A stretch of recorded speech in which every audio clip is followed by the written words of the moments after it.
sisi in favalo Izay misaraka fasika Dia verinya sina Iray hanisika Kaza mifanilika Pitodra fanjakana Avorivireu Olodei perani Madagascar Iresaka si fada mina tsara Amerina nyasi Madagascar Kino si fotini yo favatande ilai Velona mijoro miaina Tandrem tsara Faitini marina Antsiranana Izinoloan pandini kanyuavi Olo jabi Ai normali Mahajanga Izinotanai mahavitara jabi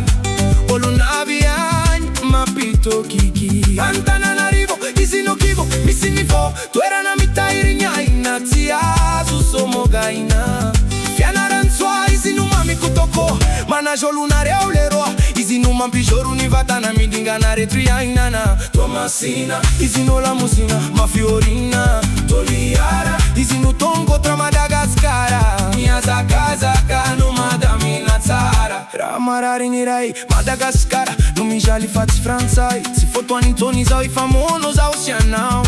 Piavoni namanau Takani tenanau Pitodra fanjakana Avorivireu Olodei vera in Madagascar Iresaka si fada mina tsara Amerina nyasi Madagascar Atavu fombanitani Uitani reozanahari Amizaireu fali Tsara joroman cu țimici limitadi Si sințonireu adiadi Atavu fombanirano Uitanzare wanatinirano Amizaiti solumat Wanatinrano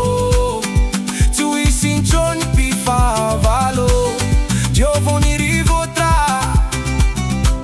Amizaiti solo Dirandri votra Pitodra fanjakana Avurireu Oludei berai Madagascar Iresaka si fada mina tsara Amerina nyasi Madagascar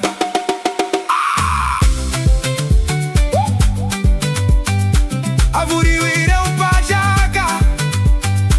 Manera nita nyorela nita Izai mitaba travato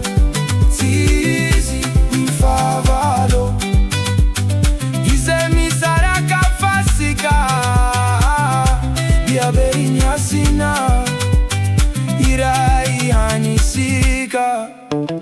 Kaza mifanilika De la isu e fați podicua Resuni andrai chitrau leroa Rațenareu madaminas Dianțo izau adaminas Ami fomba fanova quasi Fitiavana stambi Reu levali manaraka wazi Refatra trani flatazi Le la isu ai la izafin Madagascar Stia de sadi Toujours cu